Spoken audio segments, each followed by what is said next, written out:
প্রতিষ্ঠানগুলো দায়ী সেগুলো খুঁজে বের করে তদন্ত সাপেক্ষে তাদেরকে যেন শাস্তির আওতায় নিয়ে আসে।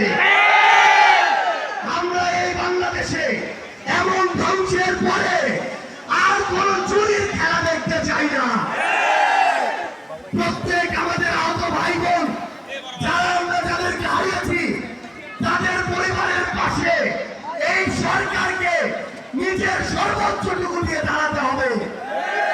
তাদের ওই নিষ্পাপ সন্তানদেরকে ফিরিয়ে দেওয়ার মতো সামর্থ্য এই পৃথিবীতে আর কারো নেই।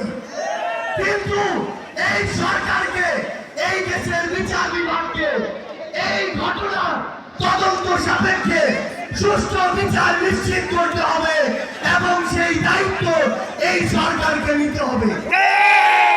আমরা স্পষ্ট করে ঘোষণা দেই, আমাদের অনেক লোক থাকতে পারে, দেশের বিরোধী যারা লড়াই করেছি, মত পার্থক্য থাকতে পারে, কিন্তু সেই সুযোগ নিয়ে আওয়ামী লীগ এবং তাদের দোষর আমাদের মধ্যে ঢুকে অরাজকতা তৈরি করবে, সেই সুযোগ আমরা এই বাংলাদেশে আর দিব না।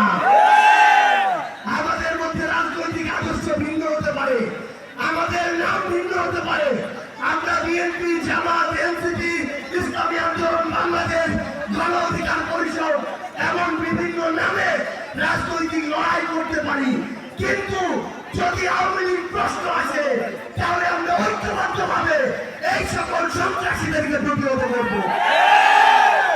সংগ্রামী সহযোদ্ধারা, আমাদের নিজেদের মধ্যকার মত পার্থক্যে ফাটল ধরিয়ে সুযোগ নেওয়ার জন্য লেগে বসে আছে। আমরা এই বাংলাদেশে এই সুযোগ আর কাউকে দিব না।